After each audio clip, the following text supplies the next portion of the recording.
سيئات أعمالنا من يهده الله فلا مضل له ومن يضلل فلا هادي له نشهد أن لا إله إلا الله وحده لا شريك له ونشهد أن محمدا عبده ورسوله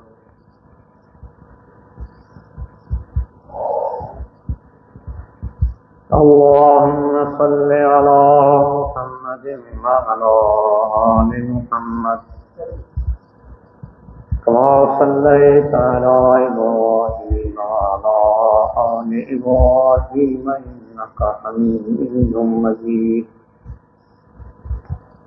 اللهم بارك على محمد وعلى آل محمد كما باركت على إبراهيم وعلى آل إبراهيم إنك حميد مجيد أما بعد فإن خير الكلام كتاب الله وخير الهدي هدي محمد صلى الله عليه وسلم وشر الأمور محدثاتها فإن كل محدثة بدعة وكل بدعة ضلالة وكل ضلالة في النار من يطع الله ورسوله فقد رشد واهتدى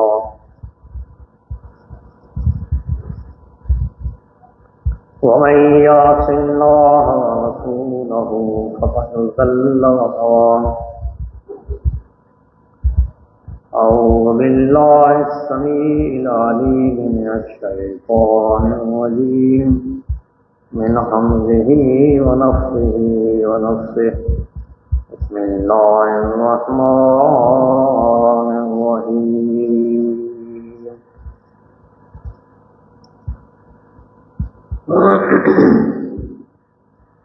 إن الذين آمنوا وعملوا الصالحات كانت لهم جنات الفردوس نزلا خالدين فيها لا يبغون عنها حولا قل لو كان البحر مدادا لكلمات ربي لنفد البحر قبل أن تنفد كلمات ربي ولو جئنا بمثله مددا قل إنما أنا بشر مثلكم يوحى إلي أنما إلهكم إله واحد فمن كان يرجو لقاء ربه فليعمل عملا صالحا ولا يشرك بعبادة ربه أحدا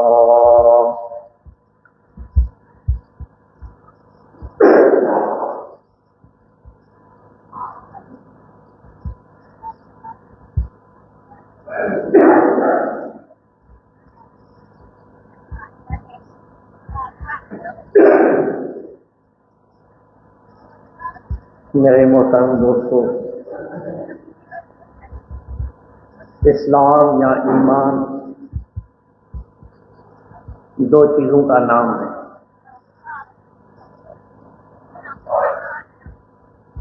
تصدیق اور عمل صالح، یعنی جو کچھ اللہ تعالی نے قرآن حکیم کے اندر فرمایا ہے یا جو کچھ رسول اللہ صلی اللہ علیہ وسلم کے احادیث شریفہ میں بیان ہے، ان پر یقین رکھنا، ان کو سچا جاننا کسی قسم کا شبہ نہ ہو اور اسی کے مطابق عمل کرنا، اپنی زندگی اس کے مطابق بنانا، یہ ہے اسلام۔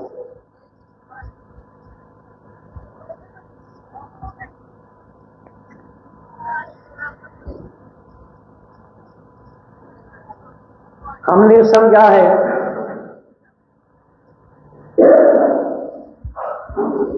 کہ ایمان صرف کلمہ پڑھنے کا نام ہے، اور جب ہم نے کلمہ پڑھ لیا تو گویا کہ ہم نے ایمان کی سب منزلیں طے کر دی۔ ٹھیک ہے، ایمان کا عنوان کلمہ طیبہ ہے، ایمان کا سارا مفہوم اس کے اندر ہے، ایمان کے سب کے باتوں کا یہ خلاصہ اور اس کو منتظم ہے، لیکن اس کے لیے بھی تصدیق و عمل کی ضرورت ہے۔ ہم خود پہلے اپنے دل سے پوچھیں، کیا ہم اس کلمے پر ایمان رکھتے ہیں، اس کو سچا مانتے ہیں؟ پہلے یہ چیز دیکھیں۔ جب ہم اگر سچا مانتے ہیں لا الہ الا اللہ، اللہ کے سوا کوئی معبود نہیں، کوئی پرست و پوجا کا لائق نہیں، کیا اس بات پر ہم کو یقین ہے کہ کوئی عبادت کا لائق نہیں؟ بالکل نہیں۔ کلمہ بھی پڑھتے ہیں اور اس کے ساتھ ساتھ جو کہتا ہے کہ اللہ کے سوا کوئی پوجا کا لائق نہیں، اللہ کے سوا کوئی نیاز کا لائق نہیں، اللہ کے سوا کوئی سجدے کا لائق نہیں، اللہ کے سوا کوئی مشکل کشائی نہیں کر سکتا، تو غصہ آ جائیں گے۔ حالانکہ سائز لا الہ الا اللہ کا ترجمہ ہے، ان کو غصہ آ جائیں گے کہ تم غلط بولتے ہو، تم جھوٹ بولتے ہو۔ اس کا معنی ہے کہ کلمے کو مانتے ہو نہیں، بلکہ اس کے خلاف کہا جائے گا تم اولیاء اللہ کے دشمن۔ بھائی ہم کلمہ پڑھتے ہیں وہی کلمہ جو آپ پڑھتے ہیں، کوئی دوسرا کلمہ نہیں، وہی کلمہ جو پہلی صدی سے لے کر آج تک مسلمان پڑھتے ہیں، وہی کلمہ پڑھتے ہیں۔ لیکن اگر اس کا معنی کرتے ہیں تو آپ کہتے ہیں یہ اولیاء اللہ کی دشمنی ہے، تو جن اولیاءوں کا کلمہ دشمن ہے وہ اولیاء کیسے ہوں؟ بات صاف ہے۔ محمد الرسول اللہ صلی اللہ علیہ وسلم یہ دوسرا حصہ کلمہ کا ہے، یعنی اللہ کا بھیجا ہوا ہماری ہدایت کے لیے، ہماری رہنمائی کے لیے، ہماری قیادت کے لیے، جنت کا راستہ بتلانے کے لیے، نیکی باتوں کی خبر دینے اور خوشخبری دینے کے لیے، برائی باتوں سے ڈرانے کے لیے اور منع کرنے کے لیے اللہ نے جس کو بھیجا ہے وہ محمد صلی اللہ علیہ وسلم، یہ بھی اقرار کرتے ہیں۔ اب اگر ہم کہیں کہ بھائی اللہ نے جس کو بھیجا ہے اس کی اطاعت ہم پہ فرض ہے، اس کی اطاعت اللہ کی ہم پر لازم ہے، اللہ نے کسی دوسرے کو نہیں بھیجا، صرف محمد رسول اللہ صلی اللہ علیہ وسلم کو بھیجا ہے، اور کسی کو ہماری طرف نہیں بھیجا ہے جو کہ ہماری قیادت کرے، ہماری رہنمائی کرے، یا اس کے پیچھے ہم چلیں یا اس کی ہدایت کو مانیں۔ جب اسے کہیں گے یہ غلط کہتے ہو تم، حالانکہ وہی کلمہ آئی پہلے لوگ پڑھ دیا اور کہیں گے تم اماموں کے دشمن ہو، حالانکہ اماموں کی دشمنی ہے، نہ کوئی غلط بات ہے، سچی بات ہے، لیکن اس کو بھی جھٹلانے لگے۔ جب کلمے کی تصدیق ہی موجود نہیں تو کلمے پر عمل کیسے ہوگا؟ کلمہ پڑھنا تو کافی نہیں ہے، کلمہ پڑھنا اسلام کا نام نہیں ہے، کلمے کو ماننا، سچا تسلیم کرنا، اس کے مطابق عمل کرنا، اس کا نام ہے اسلام۔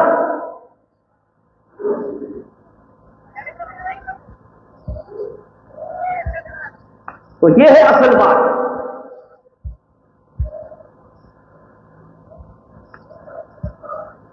جو کچھ قرآن حکیم میں ہم کو حکم ملے ہیں، یا رسول اللہ صلی اللہ علیہ وسلم نے ہم کو حکم دیا ہے، یا جو نمونہ ہمارے لیے چھوڑا ہے، جو بھی ہمیں قرآن کی آیت و حدیث ملتی ہے ہم اس کی پہلے تصدیق کریں، پھر اس کے مطابق عمل کریں۔ اس کا نام ہے ایمان اور اسلام۔ ہم نہ اس کی تصدیق کرتے ہیں نہ اس کے مطابق عمل کرتے ہیں۔ اب آئیے عمل کہا، تصدیق کا نمونہ تو آپ سن چکے، اب عمل کی مثال سمجھیے۔ ہم مختلف عبادت گاہیں بنا چکے ہیں۔ عبادت گاہ کا ترجمہ عربی میں ہے مسجد، مسجد کا ترجمہ ہے عبادت گاہ، سجدے کی جگہ، پوجا کی جگہ۔ اور عبادت گاہ سوا اللہ کے لیے نہیں ہو سکتی کسی کے لیے۔ وَأَنَّ الْمَسَاجِدَ لِلَّهِ، مسجدیں صرف اللہ کی ہیں۔ بنگلے ہو سکتے ہیں، کوٹھیاں ہو سکتی ہیں، مارکیٹیں ہو سکتی ہیں، بازاریں ہو سکتی ہیں، اور بہت سی چیزیں ہو سکتی ہیں، لیکن عبادت گاہیں صرف اللہ کی ہیں، پرستش گاہیں صرف اللہ کی ہیں، جہاں پوجا کی جائے وہ صرف اللہ کی۔ اور ہم نے کئی سینکڑوں پوجا کی جگہ بنا لی۔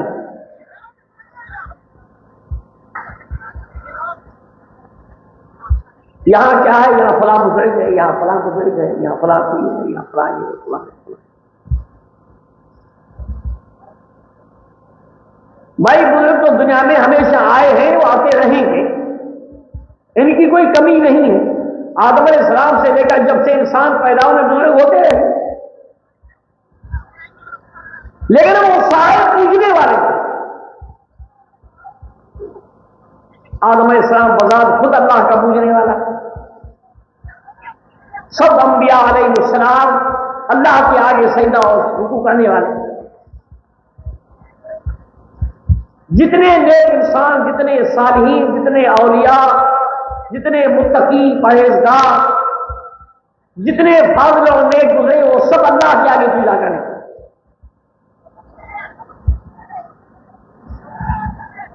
کسی نے آپ کو اس شکل سے پیش نہیں کیا کہ میں بھی معبود ہوں، میری بھی درگاہ ہے، میری بھی پوجا کی جائے، نہیں، وہ خود اللہ کے دروازے پہ آتے، اللہ کے گھر میں آتے۔ رسول اللہ صلی اللہ علیہ وسلم مدینہ شریف میں تشریف لے آئے، سب سے پہلے آپ نے مسجد کی بنا رکھی جہاں اللہ کی عبادت کی جائے، جہاں اللہ کی بندگی کی جائے، اور وہاں آ کے خود اپنی جماعت کے ساتھ اللہ کے آلہ کے آگے عزت و نیاز کیا،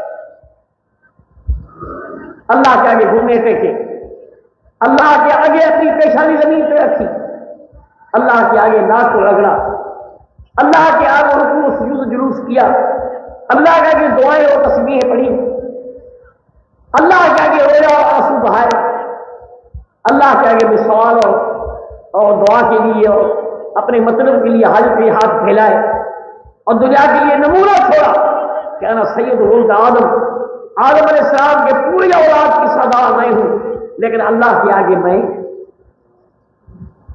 وہی عبادت کرنے والا ہوں، وہی بندگی کرنے والا ہوں۔ لیکن یہ کیا ہے کہ اس کے سوا دوسروں کی بھی پرستش گاہیں بنی، ان کے آگے بھی سر جھکایا جائے، ان کے آگے پیشانی جھکائی جائے، ان سے مرادیں مانگی جائیں، ان کے نام کے نیازیں کر دی جائیں، تو پھر لا الہ الا اللہ کہنے کا مطلب کیا ہے کہ دوسرا معبود کوئی نہیں، دوسرا کوئی پوجا کا لائق نہیں، تو پھر اس کرنے کا کیا مانا؟ منع کرنے کی تصدیق نہیں، نہ اس پہ عمل ہے۔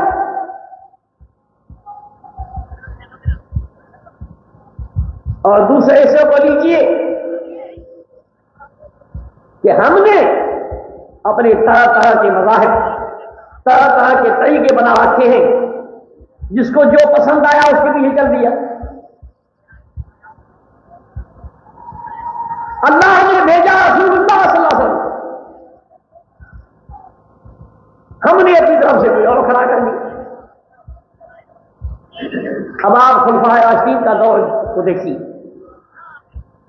نبی اکرم صلی اللہ علیہ وسلم دنیا سے تشریف لے گئے، آج کے بعد صدیق رضی اللہ تعالیٰ دنیا میں آئے،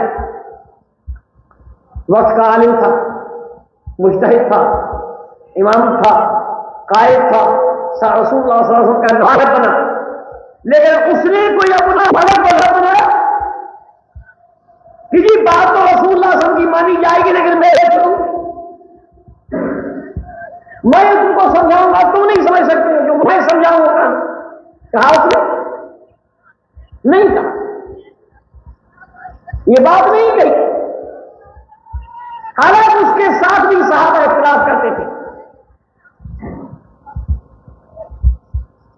تو ابو بکر صدیق ان کو اپنی پاکستانی بنواتا تھا کہ میں رسول اللہ صلی اللہ علیہ وسلم کا خلیفہ ہوں، میں تو بات آپ کی سمجھتا ہوں، آپ نہیں سمجھتے، میرے تھرو ان کی بات سمجھنی ہے، براہ راست ڈائریکٹ رسول اللہ صلی اللہ علیہ وسلم کی پیروی نہیں کر سکتے، بلکہ ان کو بھی قرآن یا رسول اللہ صلی اللہ علیہ وسلم کی حدیث سے ہدایت پیش کر کے سمجھاتے تھے، بنواتے، اپنی شخص نہیں بنواتے۔ واقعہ موجود ہے کہ خلافت صدیقی میں کئی لوگوں نے زکات کا انکار کر دیا،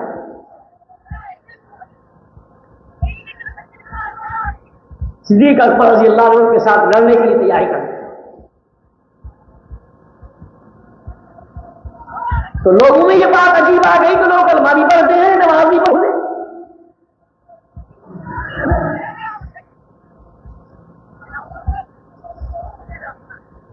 ان سے کیسے لڑائی ہو؟ کئی لوگ اس لڑائی کے خلاف، اور اس خلاف ہونے والوں کا قائد کون تھا؟ امیر عمر، وہ ان کا امیر عمر، اس نے آ کے مناظرہ کیا، تم ان کے ساتھ کیسے لڑو گے؟ یہ تو کلمہ بھی پڑھتے، نماز بھی پڑھتے، حالات رسول اللہ صلی اللہ علیہ وسلم نے فرمایا ہے، اس نے حدیث پیش کی، امیر عمر نے اپنی بات کے دلیل میں رسول اللہ صلی اللہ علیہ وسلم کی حدیث پیش کی، عمر کا مقاتل اللہ صلی اللہ علیہ وسلم اللہ الہ الا اللہ وان محمد رسول اللہ صلی اللہ علیہ وسلم، فإذا قالوا ذلك، ایک الحیا چالو ہے، فقد عصموا مني دماءهم واموالهم، مجھے اس لیے بھیجا گیا ہے کہ میں ان سے لڑوں جب تک وہ کلمہ نہ پڑھیں، جب انہوں نے یہ پڑھ لیا تو اپنی جان اور مال کو مجھ سے وہ بچا لیا، اب میں کچھ نہیں کر سکتا،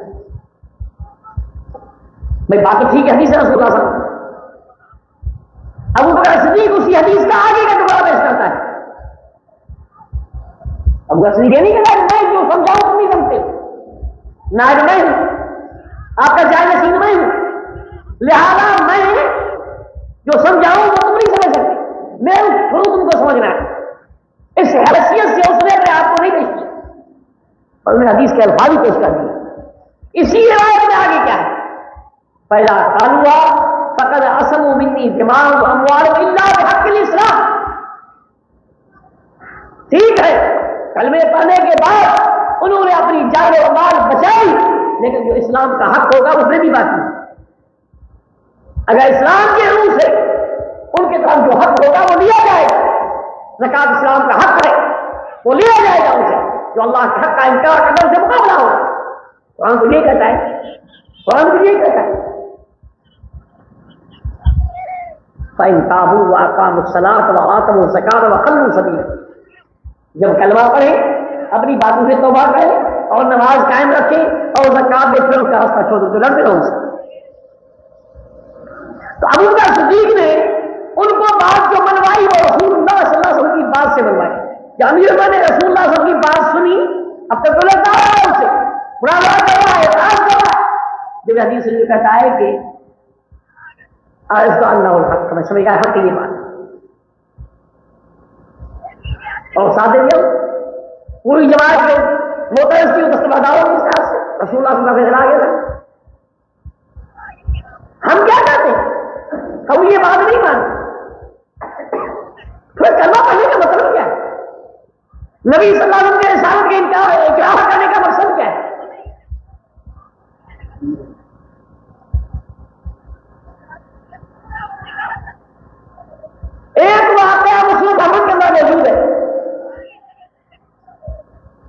امیر عمر رضی اللہ عنہ عثمان رضی اللہ عنہ سے گزرتے ہیں، اس پر سلام پڑھتے ہیں، وہ کوئی جواب نہیں دیتا، کسی فکر میں بیٹھے مسلم احمد کا حدیث موجود ہے۔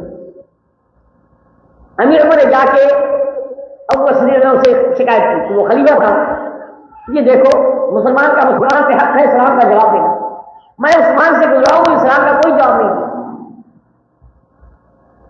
بلایا یا اس کے پاس گئے، چاہے عثمان کے خلاف شکایت ہے کہ عمر رضی اللہ عنہ کرتے ہیں کہ میں ان سے گزرا اور سلام کرا، اس کو کوئی جواب نہیں دیا، بالکل نہیں، نہ میری بات سے گزرا ہے نہ سلام کہا، کتنی بات ہے۔ امیر عمر کہتا ہے کہ میں گزرا ہوں، میں سلام پڑھا ہے، مجھے سلام کا جواب نہیں ملتا، وہ کہتا ہے مجھ سے کوئی میرے پاس گزرا نہیں گزرا۔ ابو بکر صدیق سمجھ گئے کہ جھوٹا دونوں میں نہیں ہے، دونوں سچے ہیں، لیکن بات صرف یہ ہو سکتی ہے کہ اس وقت عثمان رضی اللہ عنہ کسی فکر میں بیٹھے تھے، شاید کسی فکر میں ہے، کسی سوچ میں ہے، اس فکر میں انسان کسی کا پتہ ہے کون آیا کون گیا، کسی نے سلام کہا یا نہیں، بس ایسا ہو جاتا ہے۔ کون سے کہا عثمان تو کسی فکر میں تو نہیں تھا؟ ہاں جی فکر میں تو نہیں تھا، چلو وہ مسئلہ تو حل ہو گیا کہ فکر کی بنا پہ جواب نہیں دیا، پتہ نہیں تھا۔ اچھا بتلاؤ کیا فکر جی تم کو؟ کہا کہ ہم کو افسوس فکر میں بیٹھا تھا کہ رسول اللہ صلی اللہ علیہ وسلم ہم سے چلے گئے، لیکن میں ان سے یہ بات ہم پوچھ نہیں سکے کہ نجات کی بنیاد کس چیز پہ ہے، نجات کی بنیاد کس چیز پہ ہے، مدار کس چیز پہ ہے، چھٹکارے کا مدار کس چیز پہ ہے؟ تم کا صدیق کہتے ہیں کہ عثمان فکر نہ کر، یہ میں نے سوال کیا، میں نے یہ سوال کیا تھا رسول اللہ سے۔ تو عثمان اگر بھڑکتے اٹھتے ہیں، کہا کہ ویسے شک کی حقدار ہے ایسے سوال کا، اچھا بتاؤ آپ نے کیا جواب دیا؟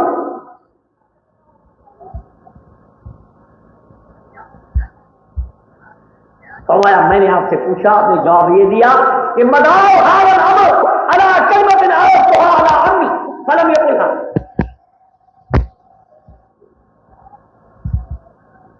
نجات کا مدار چھٹکارے کی بنیاد اس کلمے پر ہے جس کو میں نے اپنے چچا ابو طالب کے سامنے پیش کیا وفات کے وقت، لیکن اس نے نہیں پڑھائی، اس پر بنیاد ہے اسلام، نجات کی بنیاد اس پر۔ کوئی کلمہ ہے جب پڑھتے، دوسرا کلمہ نہیں پڑھتے۔ اب آپ سوچیں اس بات کو، ایک فیصلہ آپ نے سن لیا، انسان کے نجات چھٹکارے کی بنیاد اس کلمے پر ہے، لیکن کیا اس کلمے کا مطلب کیا ہے؟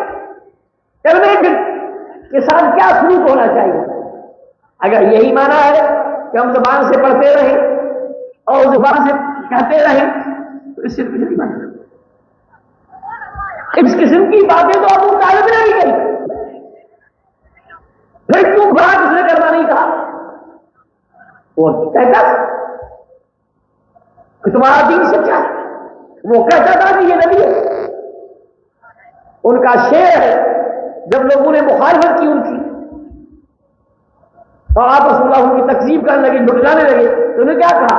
الم تعلموا انا وجدنا محمد صلی اللہ علیہ وسلم نبی کا موسیٰ خط فی اول الکتب، کہ وہ لڑنے والوں سوچو تو صحیح، جب ہماری کتابوں میں لکھا ہوا ہے کہ محمد صلی اللہ علیہ وسلم بھی ایسا ہی نبی ہے جیسا موسیٰ علیہ السلام نبی تھا، وہ تو موسیٰ کو نبی مانتے تھے، نبی صلی اللہ علیہ وسلم کو نہیں مانتے تھے، اس کی کیا کرتے ہیں؟ حالانکہ وہ گواہی دیتا ہے کہ تم جان چکے ہو کہ محمد صلی اللہ علیہ وسلم اللہ کا نبی ہے، جیسا کہ موسیٰ علیہ السلام اللہ کا نبی ہے، خود فی اول الکتب، اس کے آنے سے پہلے جتنی کتابیں ان میں لکھا ہوا ہے وہ لکھی ہوئی۔ تو میں جس کلمے کو ہم پڑھتے وہ تو کلمہ انہوں نے پڑھا، نبی صلی اللہ علیہ وسلم کو نبی مانا، تو پھر وہ کلمے کو کیوں نہیں پڑھا، وہ کلمہ نہیں مانا مسلمان نے، وہ کیوں مانا؟ یہ بات کافی نہیں، تصدیق اور عمل یہ دو چیزیں ہیں جس سے کلمہ صحیح ہو سکتا ہے. ابو طالب نے اقرار زبان سے کیا مگر تصدیق نہیں کی اور عمل اس کی معافی نہیں کی. اگر کہو کہ تصدیق کی تو عمل نہیں کی، بات وہی ناقص ہو.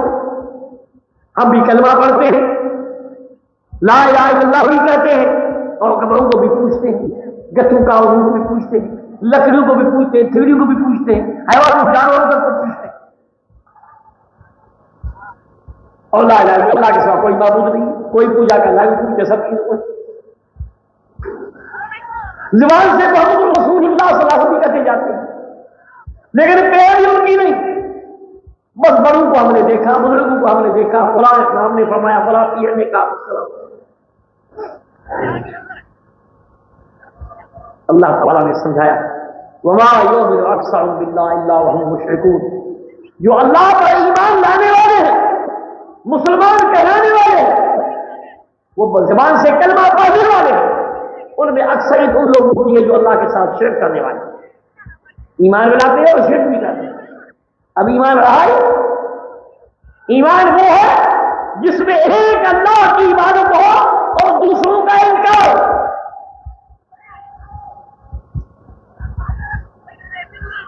فمن یکفر بالطاغوت ویؤمن باللہ فقد استمسک بالعروۃ الوثقی لا انفصام لها واللہ سمیع.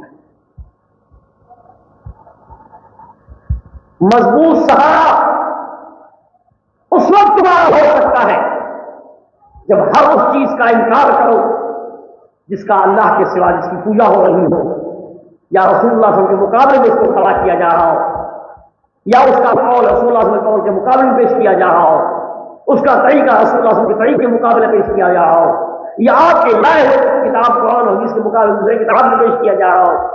ان سب چیزوں کا انکار کرو. اللہ کے مقابلے کی پوجا کی جائے ان سب جگہوں کا انکار کرو. ایک اللہ کو مان لو پھر تم نے دل مضبوط کرنا. یہ ہے ایمان. ابراہیم علیہ السلام نے کیا کہا تھا؟ قد كانت لكم اسوة حسنة في ابراہیم.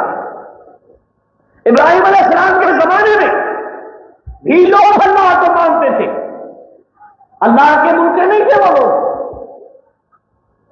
وہ اللہ کے منکر نہیں تھے، لیکن اللہ کے ساتھ دوسروں کی بھی پوجا کرنے والے تھے. یہ نہیں تھا کہ وہ اللہ کے قائل ہی نہیں تھے.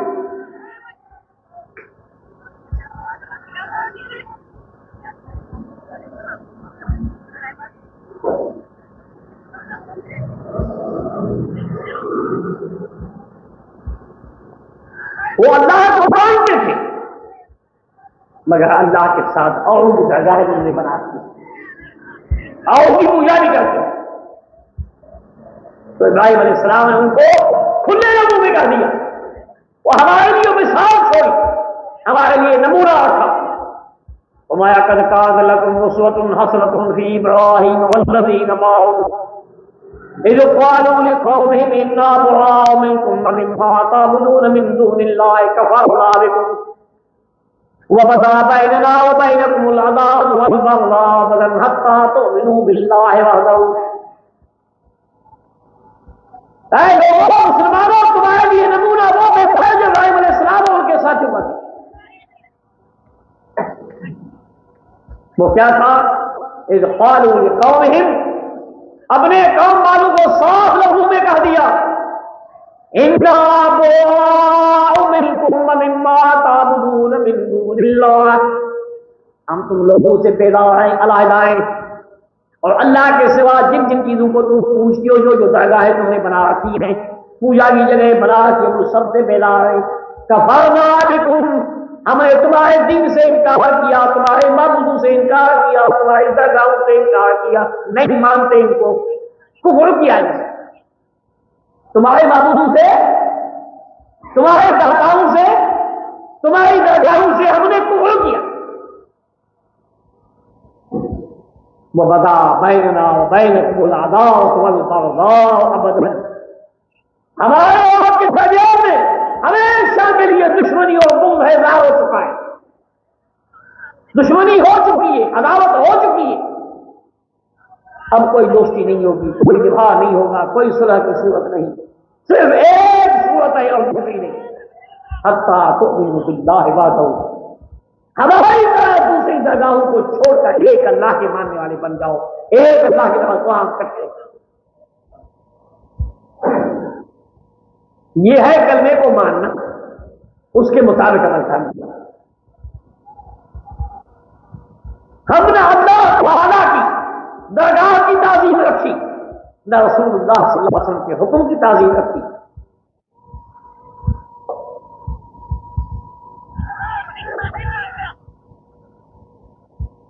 رسول اللہ صلی اللہ علیہ وسلم یہ ساسر زبان کی محبت ہے، نعت خوانی ہوگی، تعریف کی جائے گی، جس بات کے لیے اللہ نے بھیجا اس کی کوئی پرواہ نہیں۔ اللہ نے اس لیے نہیں بھیجا کہ تم اس کی مدح کرو، بس کام پورا ہو گیا، مطلب اور قرآن میں ان کی کافی ہے۔ رسول اللہ صلی اللہ علیہ وسلم کی تعریف اور ان کی مدح، ان کی وصف، ان کی شان جو قرآن میں موجود ہے، تو ساری دنیا کے لفظ کھانے اکٹھے ہو جاؤ وہ حق ادا نہیں کر سکتے۔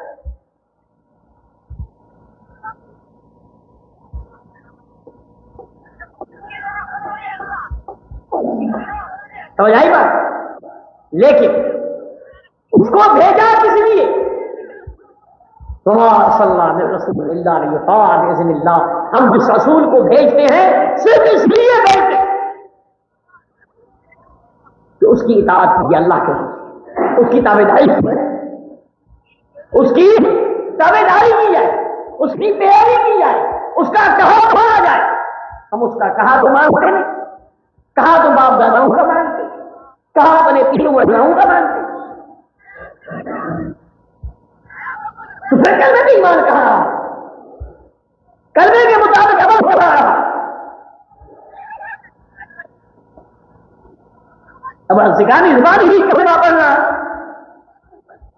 تو پھر ضرورت کیا تھی؟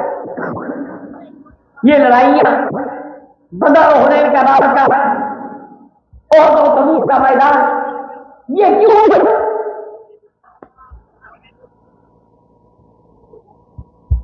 صرف اس لیے، صرف اس لیے، اور کوئی مقصد نہیں تھا۔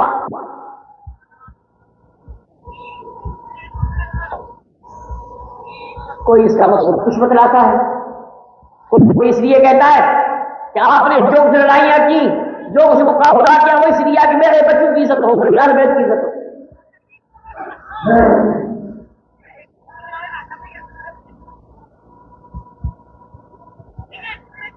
کوئی تو یہ کہتا ہے کہ یہ اس لیے ہوا کہ آپ حکومت نہیں چاہتے تھے، خیریت سے اپنا خیال، لیکن یہ کوئی بات نہیں تھی۔ بات صرف یہ تھی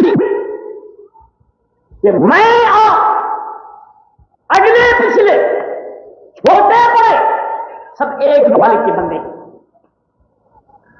کسی اور کو یہ حق حاصل نہیں کہ اللہ کے حق کا قابض ہو جائے اور اللہ کے بندوں میں سے اپنے لیے کوئی حصہ لے لے، یہ کسی کو حق نہیں۔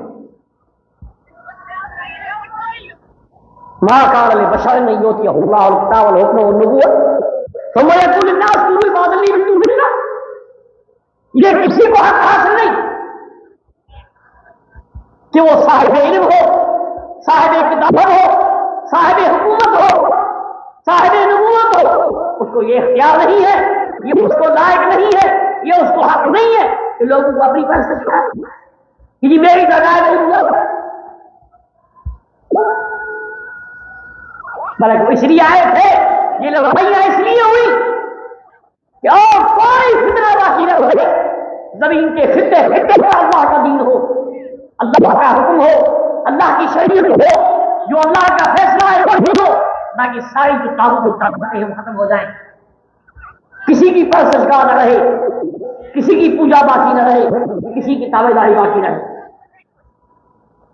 وَقَاتِلُوهُمْ حَتَّىٰ لَا تَكُونَ فِتْنَةٌ وَيَكُونَ الدِّينُ كُلُّهُ لِلَّهِ، ان سے لڑتے رہو تاکہ ان کی کوئی فتنہ باقی نہ رہے مشرکین کا۔ وَيَكُونَ الدِّينُ کلہ للہ، سارا کا سارا دین اللہ کا. اس کی دو معنی. سارا دین اللہ کا معنی کیا؟ زمین کے کسی ٹکڑے پر کسی کا حکم نہیں چلے. ایک تو معنی یہ ہے. دوسرا معنی یہ ہے کہ پورے کا پورا دین جو ہے وہ چھوڑا جائے. یعنی کہ آدھے دین کو چھوڑا دے کو چھوڑا، چاہتا اسلام سے نہیں، چاہتا کہ کسی اور سے نہیں، چاہتا کہ رسول اللہ صلی اللہ علیہ وسلم، چاہتا کہ کسی پیر کی مانی نہیں، پورے سولہ نے وہ ایمان لیے جس کو محمد رسول اللہ صلی اللہ علیہ وسلم لے آئے. اور کسی کے حکم ہو رہے اس لیے کلمہ، اس لیے لڑائی ہو مانا. اگر رسول اللہ صلی اللہ علیہ وسلم کا مانا یہی ہے جو ہم سمجھتے ہیں زبان سے کلمہ لیا اور آگے کچھ نہیں. نہ اللہ کے فرائض کی پابندی ہے، نہ حلال حرام کی تمیز ہے، نہ کباڑ اور برے گناہوں سے استعمال ہے. حرام کھلم کھلا کھایا جا رہا ہے. جوئے، رشوت، سود، یہ ساری چیزیں بڑھی جا رہی ہیں. تولنے ناپنے میں دھوکہ کرنا، تجارت میں دھوکہ لینا، اس طرح حرام کھانے کے طریقے نکال لیا لکھے گئے. اللہ کے فرائض سے بالکل سرگوشی، یہ ساری چیزیں. اور پھر بھی کلمہ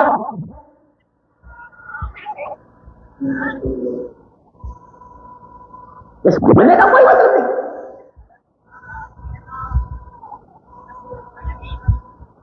اس کا کوئی مقصد نہیں. سب چیزیں میرے لیے آواز کلمے کا کوئی مطلب نہیں. اگر یہ ہوگا تو خدا کی برائی میں ایک بھی نہیں ہوتی. اب آپ یہی کہتے ہیں بھائی تم بات نہیں سب کلمہ کھاؤ تو بھی مسلمان، نہ کھاؤ تو بھی مسلمان، حرام کھاؤ تو مسلمان، حلال کھاؤ تو مسلمان.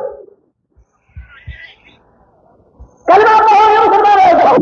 اگر یہ بات آپ کہتے ہیں خدا کی قسم کھا کے کہتا ہوں، کوئی برائی نہیں ہوتی. آپ وہ قدر مخالفت نہیں کرتے کیونکہ آپ کو ذاتی کوئی کا نہیں جانتے.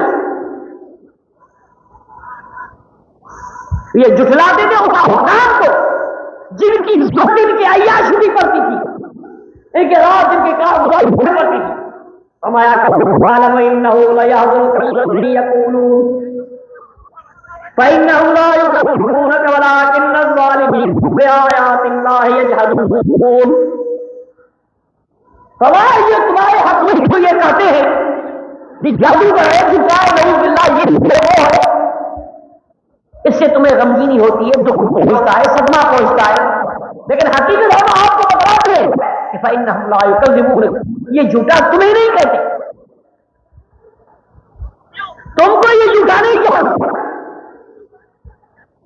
وَلَٰكِنَّ الظَّالِمِينَ بِآيَاتِ اللَّهِ يَجْحَدُونَ، لیکن کیونکہ یہ ظالم ہے تو خدا کے برائی میں گرتا ہے، بے شمار یہود سے آکاری میں گرتا ہے. اپنے ظلم کو، اپنی برائی کو چھوڑنے کے لیے تیار نہیں تھے. اور تو نے جن آیات کو پیش کیا ہے وہ ان سے روکنے والی ہے، لہذا انہوں نے ان آیات کو جھٹلا دیا. ولیکن بآیات اللہ، ان آیات کو جھٹلا پیغام تو نے پیش کیا ہے. یہ پہلے ایسا ہوتا تھا. کلما جاؤ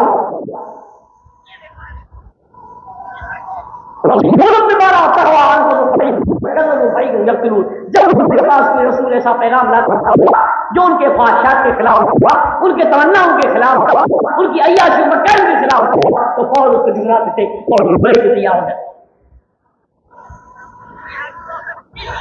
میرے دوست نعوذ باللہ رسول اللہ یہ کہتے تھے کہ بھائی تم کو کوئی پابندی نہیں، ہاں کوئی شرط نہیں، مجھے کوئی جگہ چھڑائی نہیں جائے گی، تمہاری گھریں بند نہیں ہوں گی، تمہاری یہ ختم وغیرہ بات بند نہیں ہوگی، تم سے رشوت پابندی نہیں لگائیں گے، سود وغیرہ کی نہیں لگے، کلمہ پڑھ کوئی کہا نہیں. کیونکہ آپ کو تھے یا لا الہ الا اللہ تفلحون، اے لوگوں تم مانو کامیاب ہو جاؤ گے. تب بھی آپ جب کے بن جاؤ گے طویل تمہارے دست بن جائیں. وہ جانتے تھے کہ ہاں ہم نے یہ کلمہ پڑھ لیا یہ صحیح ہوگا.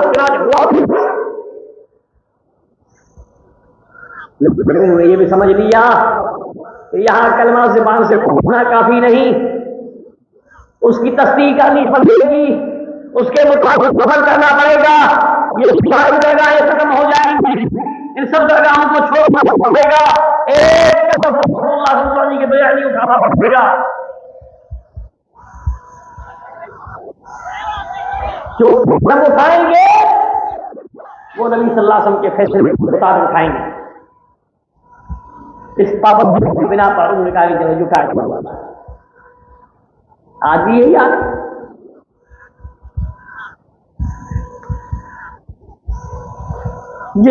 کے سامنے ہم قرآن کو پیش کرتے ہیں, تلاوت کرتے ہیں, رسول اللہ صلی اللہ علیہ وسلم کسی پیش کرتے ہیں, تو یہ نہیں ان کو یہ معلوم نہیں ہے یہ آیتیں پڑھی ہیں اور پڑھی وہ حدیثیں پڑھی پڑھائی بھی ترجمہ بھی مطلب بھی سمجھتے ہیں,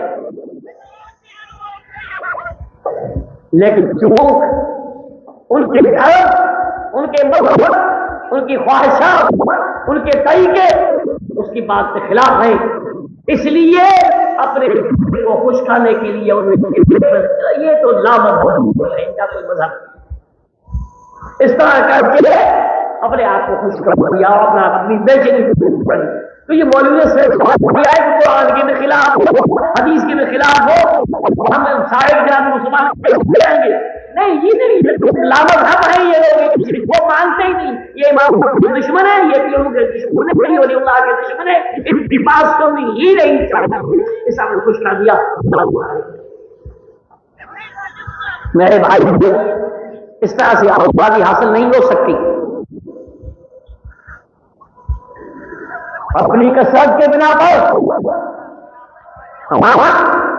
کثرت کے غرور میں ہم کو تو جواب دے سکتے ہو, لیکن یا جب رب العالمین کے سامنے پیش ہو اور جب تم سے پوچھا جائے گا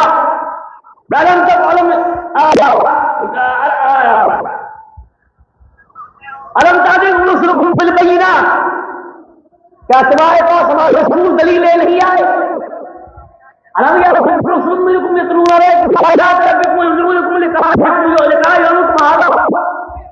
کیا اللہ کے رسول تمہارے پاس نہیں آئے؟ تمہیں آئے کے پر نہیں سنائی؟ تمہیں اس دن کے لیے ڈرایا نہیں؟ ہاں اللہ کے سوا جن کو پکارتے تھے, اپنا مشکل کشا جانتے تھے, اپنے حاجت رواج جانتے تھے, وہ کہاں ہیں؟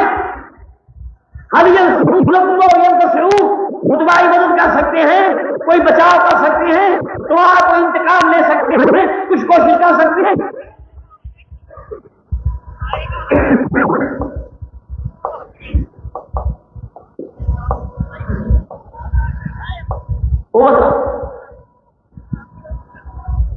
اس وقت کیا جواب دے؟ اس لیے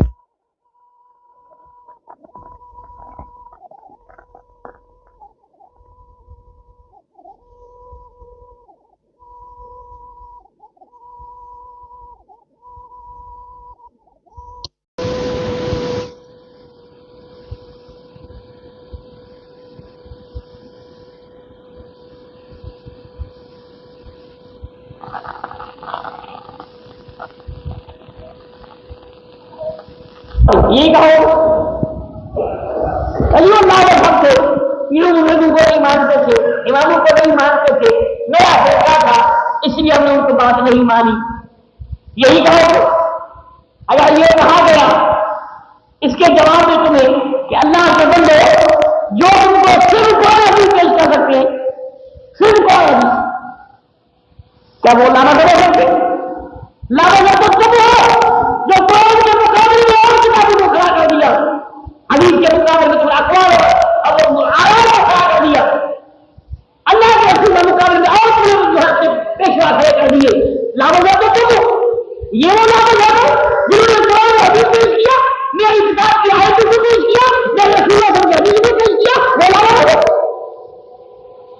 تو پھر کیا جواب ہوگا میرے بھائی؟ کوئی ہے جواب؟ جادلتم عنہم فی الحیات الدنیا ومن یجادل اللہ عنہم یوم القیامہ ام من یکون علیہم وکیلا۔ یہاں پہ ایک دوسرے کی طرف سے دلیل بازی بھی کرتے ہو، جھگڑا بھی کرتے ہو، جواب بھی دیتے ہو، سب کچھ کرتے ہو، لیکن بتاؤ قیامت میں کون تمہاری جائے کہ اللہ کے سامنے بات کرے گا؟ کوئی ہے کوئی آدمی کرے گا؟ اس وقت کی تلاش کر لو۔ یہ تو وکیل ہے، عدالت میں جاتے ہیں، کیا عدالت الہیہ ہے؟ جب اللہ خود فیصلہ فرمائیں گے، اللہ یقضی بالحق، خود فیصلہ کرے گا، بتاؤ کون تمہارے کام کرے گا وہاں؟ فرمایا یوم یقوم الروح والملائکۃ صفا لا یتکلمون الا من اذن له الرحمن وقال صوابا۔ اس دن کوئی کلام نہیں کرے گا، کوئی بات نہیں کرے گا جس کو اجازت نہیں طرف سے ملے، کوئی بات نہیں کر سکتا۔ ہر اس طرف سے بات کے کھڑے ہوں گے، کوئی بول نہیں سکتا۔ ولا يسمعون الا لمن ارتضى وهم من خشيته مشفقون۔ کسی کے حق میں سوال کوئی نہیں کر سکتا جب تک اللہ کی اجازت نہ ہو، اللہ کی رضا نہ دیکھے کہ فلاں شخص کے حق میں اللہ شفاعت کا قائل راضی۔ اب آپ سوچیے کہ ظالم، مشرک، حرام خور، اللہ کے فرض سے غافل ایسے شخص کے سوال سے اللہ راضی ہوگا؟ آپ سوچیے۔ حدیث ہے بخاری شریف کی، ابو ہریرہ نے رسول اللہ صلی اللہ علیہ وسلم سے پوچھا کہ من اسعد الناس بشفاعت یا رسول اللہ، کہ اللہ کے رسول صلی اللہ علیہ وسلم قیامت کے دن آپ کی شفاعت کس کو نصیب ہوگی؟ کون سا وہ نیک وقت انسان ہوگا، کون سا وہ سعادت مند انسان ہوگا جس کو آپ کی شفاعت نصیب ہوگی؟ وہ کون سا ایسا عالم ہوگا؟ آپ نے فرمایا لقد ظننت انه لا يصل ذلك احد غیرک، مجھے یہ پہلے ہی خیال تھا کہ تیرے دل یہ سوال کوئی دوسرا نہ کرے۔ لما رأيت من حرص على الحدیث، یہ اللہ نے حدیث کا بڑا شوق دیا ہے، بڑا حرص دیا ہے، مجھے پتا تھا کہ یہ بات تو ہی پوچھے گا۔ تو سنو، اسعد الناس بشفاعتی یوم القیامہ من مات ولم یشرک باللہ شیئا۔ سمجھ آئی بات؟ میری شفاعت کی سعادت، میری شفاعت کی سعادت اس شخص کو حاصل ہوگی قیامت میں جو آدمی دنیا سے مر گیا لیکن اللہ کے ساتھ کوئی شرک نہیں کیا ہو،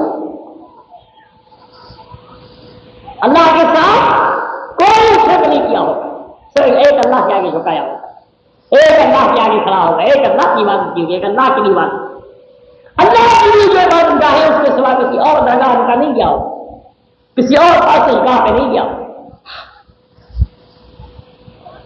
یہ ہم کا الزام ہے کہ تم شفاعت کے منکر ہو، نعوذ باللہ، مسلمان کوئی منکر نہیں، لیکن ہم یہ صاف دو ٹوک کرتے ہیں، وہ اپنی طرف سے نہیں، اور قرآن حدیث، رسول اللہ کی حدیث کہ کباب پرست، پیٹ پرست، لکڑی پرست، تازیہ پرست، صورت اور حکم پرست، اللہ کے سوا کسی چیز کے پوجنے والے کو شفاعت نصیب نہیں ہوگی۔ شفاعت اس کو نصیب ہوگی جو ایک اللہ کے دروازے کو نہ چھوڑے، گنہگار کو وہاں پر میرا گنہگار سب تیرے سامنے، بدکار ہوں، عیبدار ہوں، لڑکی سے 100 پاؤں تک بھرا ہوا ہوں، لیکن پھر بھی تیرے دروازے نہیں چھوڑے، ایسے شخص کے لیے انشاءاللہ شفاعت ہوگی۔ اس شفاعت کا کوئی مسلمان منکر نہیں ہو سکتا ہے۔ لہذا اگر ہم چاہتے ہیں کہ ہمیں رسول اللہ صلی اللہ علیہ وسلم کی شفاعت ہو نصیب، اللہ سب مسلمانوں کو نصیب فرمائے۔ اگر ہو نصیب ہی ہمیں تمنا ہو، اور یہ تمنا ہونی چاہیے، تو پھر ہم اللہ کے سوا باقی درگاہوں سے ہاتھ اٹھائیں، اللہ کی درگاہ کو سمجھ جائے، اللہ کی درگاہ کو سمجھ جائے، اللہ کے قانون و دین کو سمجھ جائیں، لیکن کلمہ پڑھے اللہ کا اور پرستش کرے دوسروں کی، نام پڑھے رسول اللہ صلی اللہ علیہ وسلم کا، کلمہ پڑھے محمد رسول اللہ صلی اللہ علیہ وسلم کا، اور پیروی کرے کسی دوسرے کی، اور پھر شفاعت میں رہتے رسول اللہ صلی اللہ علیہ وسلم نے بھائی یہ معاملہ مجھ سے حل نہیں ہو سکتا، یہ میرے ذات کے سامنے یہ معاملہ حل نہیں ہوگا. جن کے پیچھے لگے ہو شفاعت ان سے مانگو، شفاعت کی کوئی نہیں ہے. جو طریقہ رسول اللہ صلی اللہ علیہ وسلم نے بتلایا وہ آپ نہیں لیں گے، جن کا طریقہ یہ شفاعت ان سے کرا. دیکھو کر سکتے ہیں کہ نہیں؟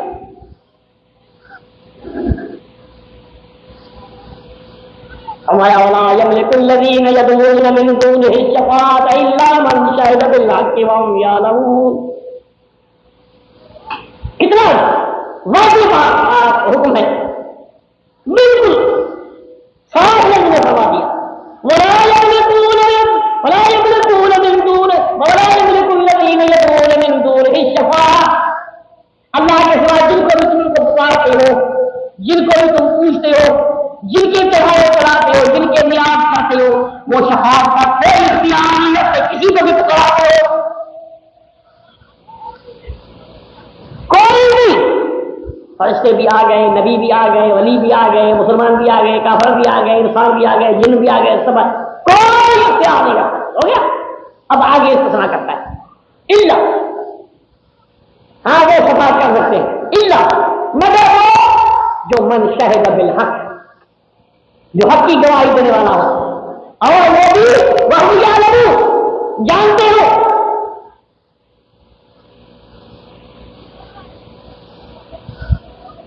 اب وہاں تمہارے دفتر تو کھلے ہیں، دفتر تو کھلیں گے کہ تم نے کوئی گواہی نہیں کی، ہر قسم کا حرام کھایا، سارے حرام کو تم نے بچھڑا دیا، زندگی بھر تمہاری صرف و بدعت میں گئی، فتنے اور فساد عزیز کے سود میں گئی.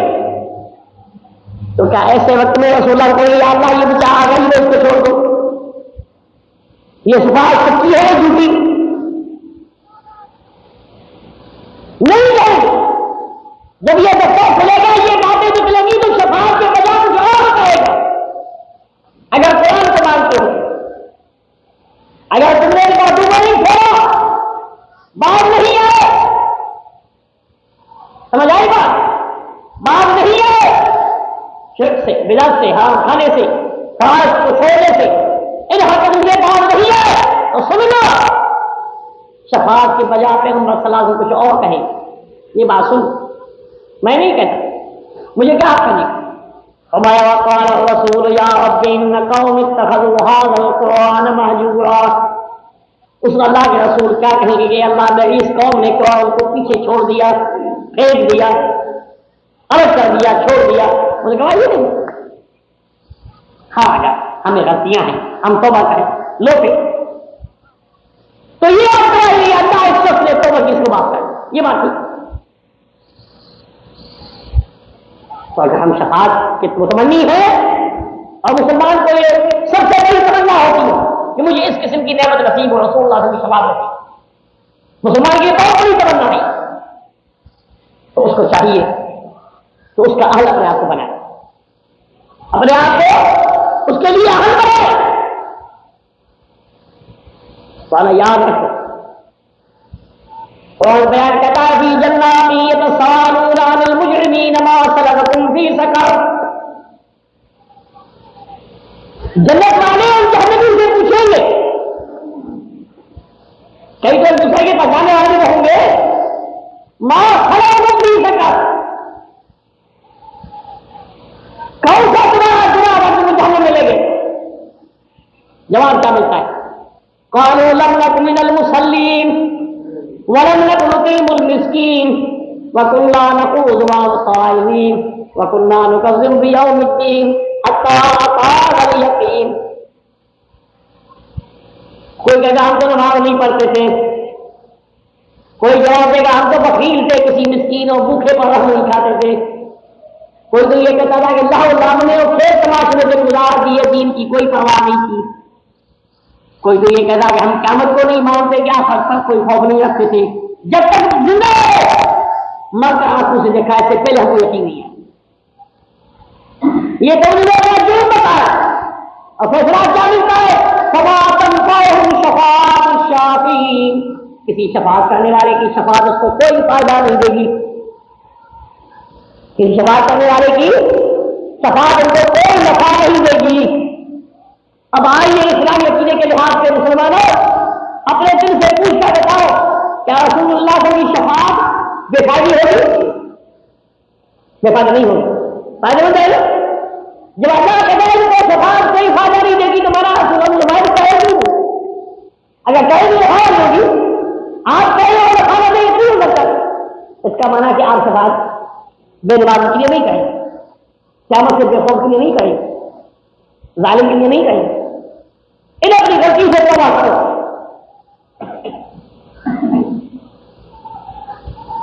رسول اللہ صلی اللہ علیہ وسلم کی پیاری سے نجات مل سکتی ہے، آپ کو ان کی شفاعت نصیب ہو سکتی ہے، ان کی معیت آپ ہو سکتی ہے. مسلمان کو ہمیشہ یہ تمنا رہتی ہے، ایک یہ کہ آپ کی شفاعت نصیب، ایک یہ کہ وہاں بھی آپ کی معیت حاصل ہے، آپ کے ساتھ آپ کا ساتھ جب ہوگا کہ آپ کے کئی جگہ چلیں گے، ہر کام میں آپ کے ہمراہ بنیں گے. ایک صحابی آپ کی خدمت کرتا تھا، مسلم شریف کی حدیث، وضو وغیرہ کے پانی ملا آپ ایک بڑے خوش ہوئے. اب ہمارا سلما شیخ جو تمہارا سوال ہوتا ہے تو اس نے سوال کیا کیا؟ اللہ سنو، انسان کن کی چیزوں کی ضرورت ہوتی ہے، لیکن اس کا سوال دیکھو، مسلمان کو یہ تمنا ہوتی ہے اسالک موافقتک فی الجنہ، میرا سوال ہے کہ جنت میں آپ کے ساتھ ہو، بیش میں آپ کے ساتھ میں آپ کی معیت حاصل ہے. اب ہمارے غیر بات کوئی اور بات کالا ہو اللہ یہی بات اور یہی بات. تو آپ کیا کہتے ہیں؟ یا کہ نہ سے پڑھنا تمبورا بنا لے کے تمبورا لے کے فائدہ اللہ سے کہنا بس لوگ میں بچا دوں میرے ساتھ ہو، یہی بات میلاد پکانے میں میرے ساتھ ہو، انگوٹھے اپنے چوم لینا میرے ساتھ ہو.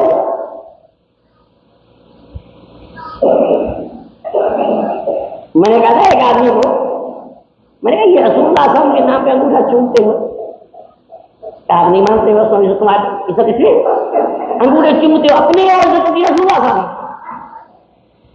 اگر رسول اللہ صلی اللہ علیہ وسلم بتا خود اس وقت موجود ہوتے، ان کی انگلی مبارک لے کے تم چومتے پھر تو ان کی عزت ہوتی. تو انگلی آپ خود کی چومتے ہو جو رسول اللہ، یہ کون سے یہ کیا بات ہے؟ یہ نہیں آپ کو پتا نہیں کیا ہے کہ ان انگوٹھوں میں رسول اللہ صلی اللہ علیہ وسلم کا نور ہے. اب ان سے اگر میں یہ کہتا تھا یہ اس کا کیا ثبوت ہے تو وہ تو لمبی بات ہوگی. میں نے وہ بات کری، میں نے پھر استنجا کی چیز ہو جاتے تمہیں بھی شرم نہیں آتی؟ رسول اللہ جہاں نور ہے وہ اس کو کہاں استعمال کرتے ہیں؟ بناوٹی میں صحیح ہوتا ہے، بناوٹی بات ایسی ہوتی ہے. اس نے کہا میرا کوئی سوال نہیں، میری تمنا میرا سوال یہ ہے کہ جنت میں آپ کے ساتھ فرمایا فاعینی علی نفسک بکثرۃ السجود، تو اگر میرے ساتھ رہنا ہے تو یہاں بھی میرا ساتھ دو، جنت میں میرے ساتھ رہنا ہے تو دنیا میں بھی میرا ساتھ دو. میرے پورے نمونے پر چل، میرے حضرت سجدے پر رہو، جس طرح میں سجود میں رہتا ہوں، عبادت میں رہتا ہوں، اللہ کی تابعداری میں رہتا ہوں، تم بھی اللہ کی تابعدار اللہ کی عبادت کرتے رہو. جب میرے ساتھ رہو، نہیں تو جب رہو ان کے ساتھ رہو، جیسا کرو گے انہیں کے ساتھ رہو. تو میرے دوستوں مسلمانوں کی یہ بہت بڑی تمنا کہ اللہ ان کی معیت ہم کو نصیب فرمائے. وہ سب ہو سکتی ہے ان کی اطاعت کرے، یہ اسلام کا صحیح نہ ہو،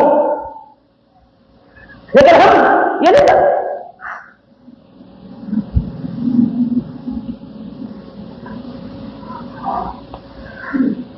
ایک طرف تو یہ کہا جاتا ہے کہ ہم ساری دنیا، ساری قوم، سب چیزیں نبی صلی اللہ علیہ وسلم قربان کر دی.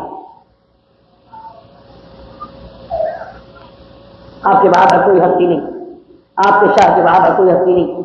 وہ پتے میں مولا بلا لے مدینہ مجھے, سنا ہوگا آپ نے بھی. اتنی محبت دکھاتے ہیں لیکن آپ کی سنت کو ماننے کے تیار نہیں. دیکھاؤ رسول اللہ کا حکم ہے, رسول اللہ کا عمل ہے.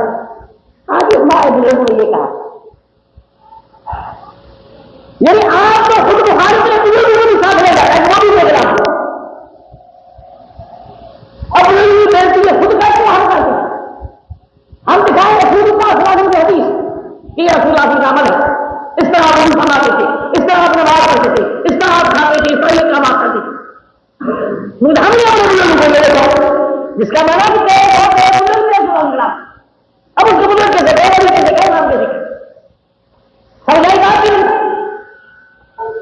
اپنے ساتھ اپنے بڑی کو بھی جدید دیتے کہ انہوں نے بھی یہی کہ وہ بھی ان کے خلاف. میرے بھائی اس کا نہیں, یہ غلط طریقہ ہے. مسلمان کی یہ شان نہیں ہے کہ رسول اللہ صلی اللہ علیہ وسلم کے فیصلے کے بعد, آپ کے حکم کے بعد, آپ کے فرمان کے بعد اب کسی کی مرضی, اپنا خیال, اپنی راہ, اپنا قول چلے, یہ کلمے کے خلاف. مصنف عبداللہ کے ایک واقعہ موجود ہے. پہلے مسئلہ سن. مسئلہ یہ ہے کہ انسان کسی جگہ فتویٰ پیش کرتا ہے اپنے لیے شادی کے لیے, وہ شریعت نے اجازت دی ہے جس لڑکی کے لیے تم رشتہ مانگتے ہو اپنے لیے اس کو تم دیکھ سکتے. نہ معلوم کو تجھے پسند نہ آئے کہ زندگی کا معاملہ, زندگی کا گزارا یا اگر وہ چاہے بھائی میں قبول کروں گا پہلے مجھے دکھاؤں تو اس کو یاد رکھ کر رکھے گا, اس کو بنا رکھتا ہے. اب واقعہ سنیے. مغیرہ بن شعبہ رضی اللہ عنہ کی روایت ہے, وہی اس کا واقعہ ہے, مصعب رضا کے معراج موجود ہے. اس نے رسول اللہ نے ذکر کیا کہ فلاں جگہ میں نے فتویٰ دیا ہے, ذکر کیا کہ فلاں آدمی کو میں نے ان کی لڑکی کے لیے اپنا فتویٰ پیش کیا ہے, رشتہ مانگا اپنے لیے شادی کے لیے. اچھا اگر میں نے لڑکی دیکھی ہے, میں نے دیکھی نا, اچھا ہے, جا کے دیکھو اچھا ہے, یہ چلا گیا اس کے پاس. ماں باپ سے ذکر کیا, لڑکی ہے ماں باپ تو سوال میں اس لیے آیا اور رسول اللہ صلی اللہ علیہ وسلم نے یہ فرمایا تم جا کے دیکھو, لہٰذا دیکھا. ان کو یہ بات ناگوار لگی ماں باپ کو, تو لڑکی گھر سن رہی تھی, ماں باپ کو ناگوار لگی تو فوراً نے کیا دی کہ اللہ کے بندے اگر رسول اللہ صلی اللہ علیہ وسلم واقعی تم کو کہا آج ہم نے دیکھے پھر بولا کوئی روکنے والا نہیں, اصل حکم بنے کون روک سکتا ہے. اگر آپ نے واقعی کہا ہے تم کو آج مجھے دیکھو. وہ حیادار نے کیا, وہ حیا نے کیا, جن کا حیا ضرور مثال تو جیسے میرا ذکر کیے کہا رسول اللہ صلی اللہ علیہ وسلم حیان اللہ کے قدر جو قواعد لڑکیاں گھر میں بیٹھی ہیں نبی صلی اللہ علیہ وسلم سے زیادہ حیا آتے تھے. میں نے ان کا حیا میں نے مثال دی, اگر ان کا حیا مجھ کرنے کی ضرورت تھی حیا نہیں آتے تھے. لیکن چونکہ رسول اللہ صلی اللہ علیہ وسلم کا حکم آیا, ان کا میرے باپ رسول اللہ کے حکم میں تعامل کر رہے ہیں, ہمیں کیا آپ سے تعامل کرنے, اس میں کسی فکر کی بات نہیں ہے. ابھی ان سب کی جانب کی کوئی بھی بات نہیں.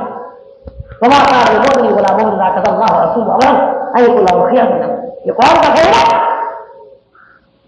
اسی بنا میں لڑکی ہے کیونکہ اللہ صاحب ہے کسی بات کے متعلق, کسی عمل کے متعلق اللہ کو فیصلہ کر دے, وہ حکم صادر فرما دے, رسول اللہ صلی اللہ علیہ وسلم حکم صادر فرما دے, تو آپ کے حکم کے بعد اب کسی مرد یا کسی عورت کا کوئی اختیار باقی.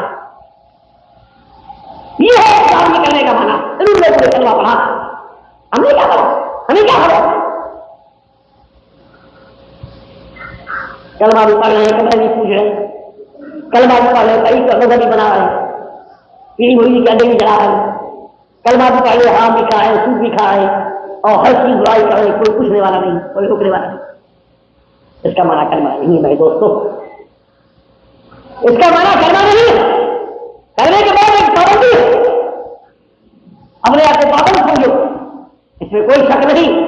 رسول اللہ صلی اللہ علیہ وسلم کے آنے کے بعد دوسروں کی غلامی سے تم آزاد ہو گئے, دوسروں کی پابندی سے تم آزاد ہو گئے, ان کی پابندیاں ٹوٹ گئی, ان کی کڑیاں ٹوٹ گئی.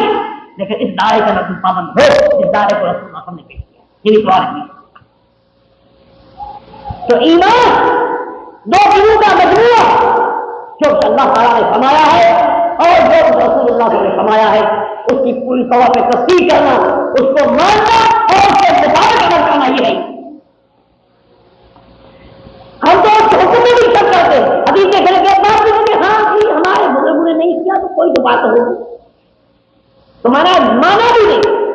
پہلی بات یہ قرآن کا حکم دیکھتے ہیں, رسول اللہ کو دیکھتے, اب یہ حکم دیکھتے ہے تو صحیح, مانا بھی نہیں پڑھ لیتے, ترجمہ بھی تم سمجھ جاتے. یہ کیا کرتے ہمارے بڑوں نے یوں کہا, وہ زیادہ جانتے. اس کا مانا تم تسلیم کرنے کی تیار نہیں. اب تم سے جواب آتا ہے پہلے تسلیم کرو, تصدیق کرو, سچا مانو, یقین کرو, پھر اس کے مطابق عمل کرو. پہلے تو میری تم سے پوچھ کے تجھے نے کہا ہے تمہارے دوست یہ کلمہ کوئی فائدہ نہیں دے گا. کلمہ جب پڑھتے ہو زبان سے دل سے اس کی تصدیق کرو, پھر اس کے لیے عمل کرو اس کے مطابق. تو تصدیق کرو یہ حق ہے, اس کے لیے کوئی شک نہیں ہونا چاہیے. سب بنائی قرآن بھی یہ کہتا ہے سب بنائے بھی جو بھی کو ہر زمین مات ہے. اس کے بجائے مسلمان نہیں ہے جب تک تیرے فیصلے کے حکم کے بعد ان کو کوئی شک کھٹکا باقی نہ رہے. شبہ ہے جو رسول اللہ کا حکم کو شاہ شبہ کس سے قرآن کا حکم شبہ کس سے قرآن صاف کہتا ہے اللہ کے سوا کسی دوسرے کی پوجا نہ کرو.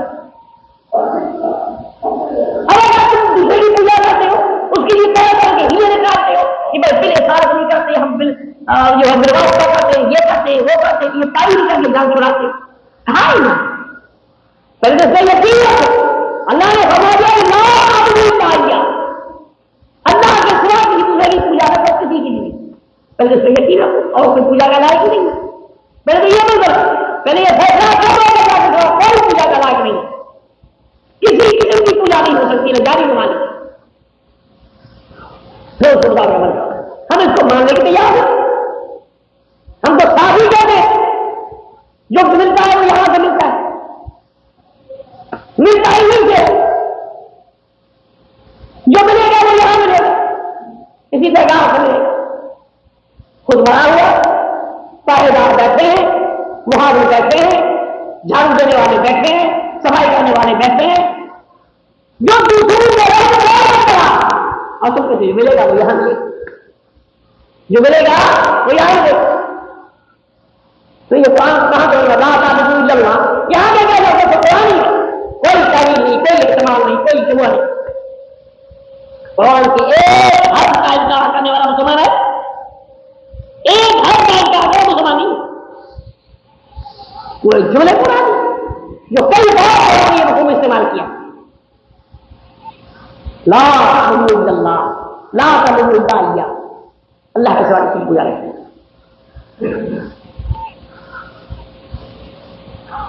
کتنی واضح بات. ہاں یہ ضرور ہے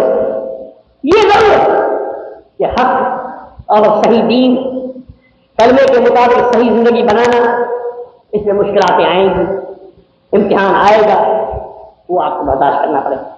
اصحاب کہف کو کیوں وطن چھوڑا پڑا؟ کئی وقت جا کے پہاڑ میں گھسے جاتے, وہاں جا کے پناہ ہوئی کیوں؟ بات واضح. انہم فتیۃ آمنوا بربہم وزدناہم ھدی وربطنا علی قلوبہم اذ قاموا وقالوا ربنا رب السماوات والارض لن ندعو من دونہ الہا لقد قلنا اذا شططا. اللہ نے ان کو ایمان رکھا, اللہ نے ان کو دل کو مضبوط کیا, وہاں کیا اللہ نے عبادت میں کہ ہمارا ایک الہ وہی ہمارا معبود, ہمارا داتا اور دستگیر مشکل کشا وہی ایک ہے جو آسمان زمین کا داتا ہے, آسمان زمین کے پالنے والا ہے, پوری کائنات کا مشکل کشا ہے ہمارا وہی. لن ندعو من دونہ الہا, اس کے سوا کسی کو ہم نہیں پکاریں گے, ہر کسی نہیں پکاریں گے کسی کو. لقد قلنا اذا شططا, اگر ہم کسی دوسرے کو پکار رہے تھے تو بہت بڑے ظلم کی بات کی, بڑی بات ثابت کی. هؤلاء قوم اتخذوا من دونه آلهة لولا يأتون عليهم عليهم بسلطان بين فمن أظلم ممن افترى على الله كذبا. یہ ہمارے پاس اللہ کے خلاف ظلم پوچھتے ہیں مقابلے ہیں، ان کے پاس کیا ثبوت ہے؟ کوئی ہے ثبوت؟ کوئی نہیں. اب اس سے بہتر کہوں گا اللہ پہ جھوٹ بولے تو ان کو یہ تکلیف ہے توحید کی وجہ سے. ابراہیم علیہ السلام کو آج بھی کیوں ڈرا گیا؟ قالوا حرقوا واصبروا عليه. یہ تمہارے پیغام کو نہیں مانتا، تمہارے الہ کو نہیں مانتا، وہ ایک الہ کو مانتا ہے، اس کو جلاؤ. موسیٰ علیہ السلام سے کیا مقابلہ تھا؟ عیسیٰ علیہ السلام کے قتل کے لیے ان یہودی نے گھیرا کیوں کیا؟ یہ اللہ نے اس کو بچانا زندہ اٹھانے کے لیے ہوگا. یہ تو اللہ کی مہربانی ہے، لیکن وہ ماننے کے لیے کیا کیا گناہ تھا؟ اس کا یہی دعوت یا بنی اسرائیل اعبدوا اللہ ربی وربکم انہ من یشرک باللہ فقد حرم اللہ علیہ الجنہ ومأواہ النار وما للظالمین من انصار. اے بنی اسرائیل، ایک اللہ کی پوجا کرو جو میرا بھی رب ہے تمہارا بھی رب ہے. اس کے ساتھ جو شرک کرے گا وہ کبھی نجات نہیں پائے گا. جنت کی ساری نعمت اللہ نے اس پہ حرام کر دیے. اس نے یہ کہا عیسیٰ علیہ السلام نے یہ بات کہی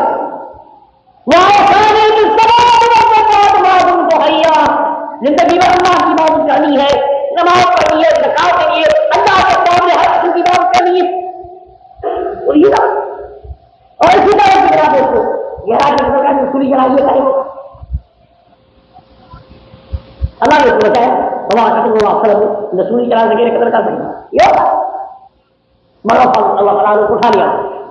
لیکن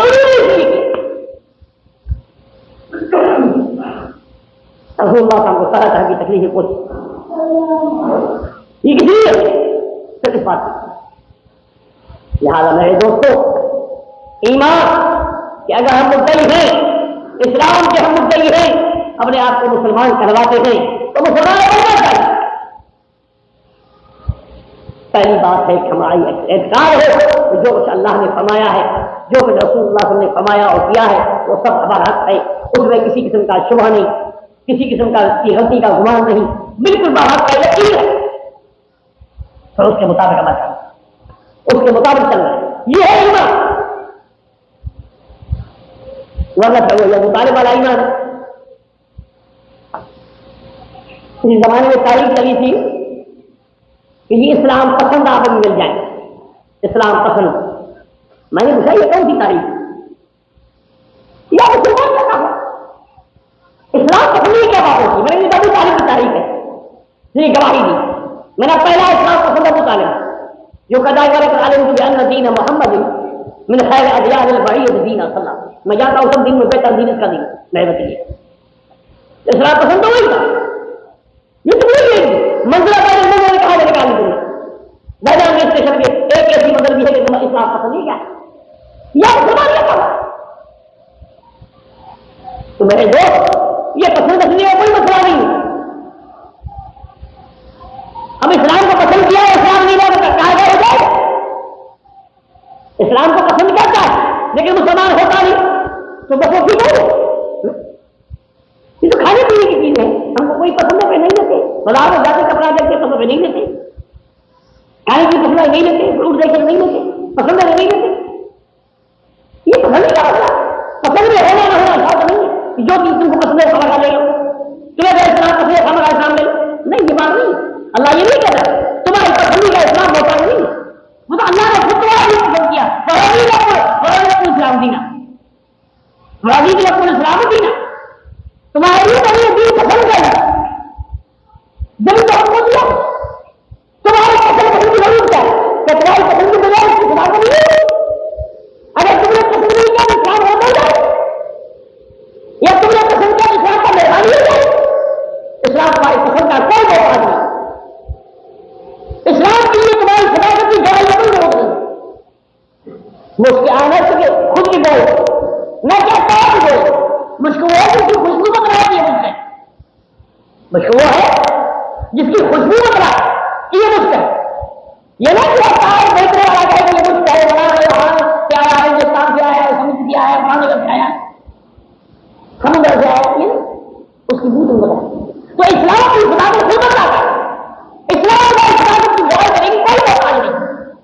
کام کا مانا تم قبول کرو اس کے پیچھے چلو. آدھی بات جو مرضی کی بات آئی مان لی, اللہ رسول کی باتوں پر بھی کیا ہے مان لی, مرضی نہیں مان. یہ کیوں جائے گا نہیں.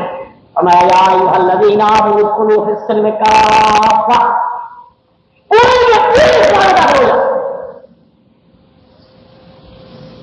تم مسجد میں ہو مسلمان, دکان میں بیٹھے ہو مسلمان, دفتر میں بیٹھے ہو مسلمان, کھیتی میں ہاتھ ہاتھ میں لے کے کھڑے ہو مسلمان, تلوار لے کے میدان میں کھڑے ہو مسلمان.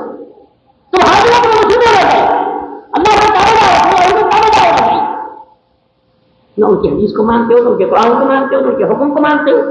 بندہ ایمان کا دعویٰ ہے.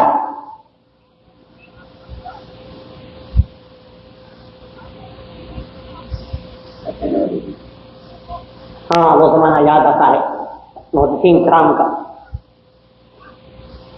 ہمارے پہلے حدیث جو تھے ان کی حالت ایک ایک سنت رسول اللہ صلی اللہ علیہ وسلم پر جان دینے والے, دین کے ایک ایک مسئلے کی حفاظت کرتے. سزائیں آئیں, تکلیفیں آئیں, جیل آیا, ہر قسم کے دکھ سامنے آئے, برداشت کیے, لیکن اپنے موقف سے پیچھے نہیں ہٹے. رسول اللہ صلی اللہ علیہ وسلم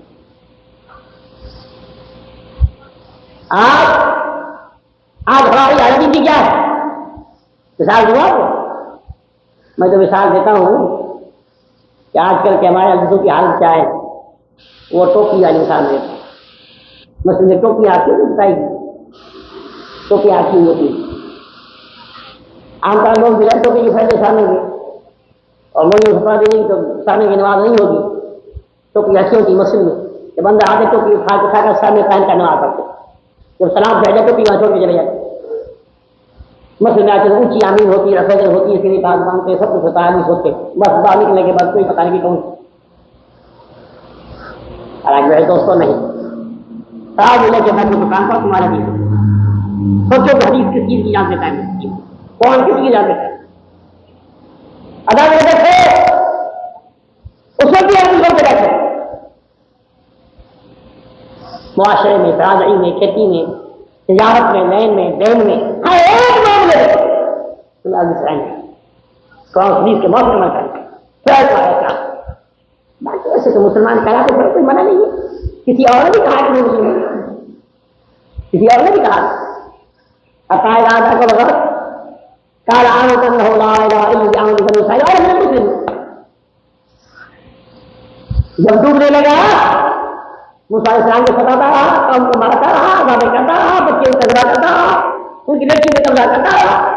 جب تو سب دریا میں گھیر لیا, ڈوبنے لگا, میں مسلمین میں سے ہوں, اب میں مسلمین میں سے ہوں. یہ کوئی بات کہا گیا نہیں میرے بھائی, یہ کوئی کام نہیں دے. کون حدیث کے مطابق زندگی بناؤ, جس چیز کو اللہ نے حرام کیا ہونے سے رہے گا, جس چیز کو رسول اللہ صلی اللہ علیہ وسلم جائز ہونے سے جائے, جو آپ حکم دے دے کیا مطلب کوئی قاضی, کوئی جج, کوئی امام, کوئی پیر, کوئی ولی, کوئی صدر, کوئی نواب, کوئی راجا نہیں جو طریقے کا آپ عمل کرے وہی طریقہ کیا مت تک رہے گا. اللہ کے آپ کو طریقہ مقبول نہیں, اللہ کے مقبول طریقہ وہی رسول اللہ کرنا ہے. فتح اللہ یہ علاوہ اللہ کی محبت, اللہ کا قرب, اللہ کا نزدیکی جو حاصل ہے تو محمد رسول اللہ سے نکالے جائے. تو جائے بات یہ ہاں جنت میں جانا ہے ان کے لیے ایمان ہے. ان الذین آمنوا والصالحات کانت لهم جنات الفردوس نزلا. ایماندار بنو, نیکوکار بنو تو جنت میں تمہاری مہمانی ہوگی. جنت میں مہمان کب بنو, اور اس کے لیے بھی سمجھایا کہ فمن کان یرجو لقاء ربہ, اگر اللہ کی ملاقات کی امید رکھتے ہو, اللہ کے دیدار کو چاہتے ہو, اللہ کو راضی کرنا چاہتے ہو, اس کی صورت فقط یہی ہے کہ فلیعمل عملا صالحا. تو اچھے کام کرو, برا کرو, کام کری مت جاؤ, نیک کام کرو, نیک عمل کرو, برے عمل سے بھاگو. ولا یشرک بعبادۃ ربہ احدا, اللہ کی بندگی اور عبادت میں کسی کو شریک مت بناؤ. اگر یہ طریقہ تم نے اختیار کیا تو تم جنت میں مہمان ہو, تو تمہارے لیے اچھی بات ہے. تو میرے دوستوں اللہ سے دعا کرو کہ اللہ تعالیٰ ہم کو صحیح مسلمان بنائے, اور رسول اللہ صلی اللہ علیہ وسلم کی تابع داری قرآن حدیث کی پیروی اور اتباع کے میں توفیق بخشے اور اس لیے اسلام پر ہمارا خاتمہ ہو.